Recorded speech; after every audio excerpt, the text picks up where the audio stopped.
strategy to lead the way in the fight for freedom and liberty.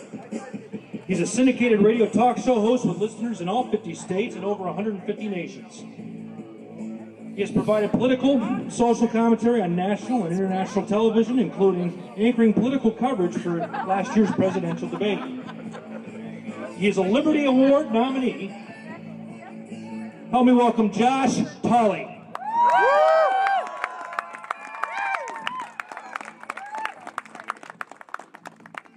Well, this has a little bit of a different feel about it, doesn't it? I have been to Wisconsin. I love the music, by the way. I've been to Wisconsin for the political rallies, and this has a different feel because this isn't about a bill. It's not about a piece of legislation. It's not about the allocation of a resource. This is about you losing your freedom. I'm going to tell you a story. I had a lady call me. She's 55 years old, an attorney, a liberal from Madison, Wisconsin.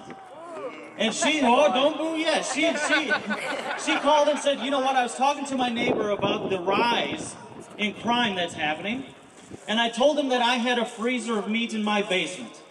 And with all this crime, I'm a little bit worried about it, and she jokingly asked, if things were to crash, you wouldn't come over here and take my meat, would you? And when he didn't laugh, I bought a gun. Which means that this issue goes beyond politics. Don't let them control this conversation. They're going to try to make this about Democrats, Republicans, conservatives versus liberals. This is something that affects everybody, because when one person loses a freedom, whether you decide to exercise it or not, everybody loses their freedom. We should have 1,000 union members out there chanting, "That's disgusting, amendment busting." I'm going to tell you another story. Had this lady call me and she said, Josh, if I were you, I wouldn't go to that event at the Capitol. There's probably government agents taking your picture and they're going to put you on a list. Now think about that for a second. When the people are afraid of their government, that is tyranny.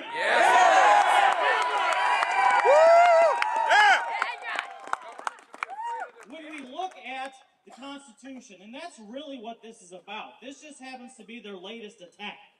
When you look at the Constitution, it's outlined by the Bill of Rights. That defines this nation. Number one, your right to peacefully assemble, freedom of religion, freedom of the press. Joe Biden had a reporter locked in a closet. It is illegal to be a Christian in 2 states. You do not have your First Amendment. Let's go to the second one. This says it shall not be infringed. Who gave us the right? God did. When Barack Obama says, I want to infringe upon it, he's telling us 2 things. 1, he thinks he's greater than God. And 2, he doesn't know the definition of no. And if he doesn't know what no means, watch your daughters. The Third Amendment, well, I'm not housing troops in my house yet. If we go to the Fourth Amendment, though, we still don't have the right to our own persons without reasonable search and seizures. The headlines tell us every day, well, here's another example of how they can warrantlessly wireless tap you. Here's another example how they can infringe upon your freedom. So we lost that one, too. 5, 6, and 7 have to deal with your rights in criminal cases, trials, and such as that. Well, because of the NDAA and other ridiculous patriotic measures, we lost that one, too. 8 has to deal with your ability to not be fined excessively by the government. Well, ask a couple that has been found guilty of having a wetland on their land if they're not excessively fined. So you lost that one too. Number 9 is basically telling the government, don't make up anything else that infringes their rights. You lost that. And number 10 is telling the states, hey, you know what? You have sovereignty over your own state. This president doesn't agree with that either. So let me tell you something that is really hard for a lot of people to recognize. The country that you thought you live in is not the country that you have today. If we lost 9 out of the 10 pillars that holds up the definition of this nation is actually ceasing to exist, and it's happening on our watch. That is why we are here. Let's take this a little bit further, though. Because the president seems hell-bent on wanting to define you as a bunch of gun-toting lunatics. He wants to define to the rest of the nation that it's your fault idiots do things. Well, if they want to do some definition, I want to do some too. What's the definition of somebody who attacks the Constitution? When these people behind us in this building take their oath of office, they take an oath to defend the Constitution from enemies both foreign and domestic.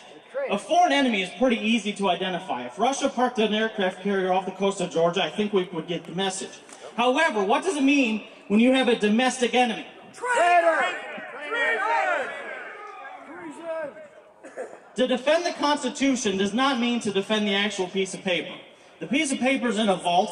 Most law enforcement officials and other people who take an oath to protect that piece of paper will never actually see the paper. They're taking an oath to protect what that piece of paper represents, and that is you. That is the Bill of Rights. That is the Constitution. Well, when you have a government who is hell-bent on attacking every pillar of that Constitution, they are, by definition, the socialists and the enemy. They have defined them as that. I didn't do it, but they want to define you as lunatics, so let's just be honest. They're defining themselves as the very enemy they swore an oath to protect. So I want to tell you, don't give up your guns. Don't give up your rights. Freedom is something that is only realized when it's exercised, and the Second Amendment is only needed when it's made illegal. As we move forward from today, events like this are happening across the country, and you're going to continue to be attacked. Oath keepers are going to be labeled lunatics. Anybody who wants to have a gun that has more than 7 bullets is going to be considered the enemy. Don't let them define it for you. Tell your friends and neighbors that this is bigger than a party. It's bigger than legislation. This is for all the marbles, because once we lose this one, we have no way to defend the other ones. So going forward from today, don't feel as if the battle is lost. Feel as if the battle for the restoration of the Republic is right in front of us. And it is up to this generation to preserve what others have fought and died for. Amen. Don't just live passively and be happy with 3 square meals and some entertainment. We are at a precipice as Americans. We are trying to decide right now if we want to be taken care of or we want to risk it and be wild. Well, I would rather risk it and be wild and be free than to be taken care of. Yeah.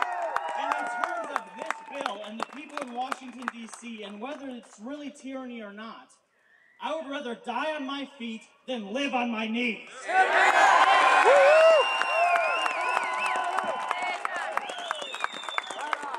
Wow. Thank you, John.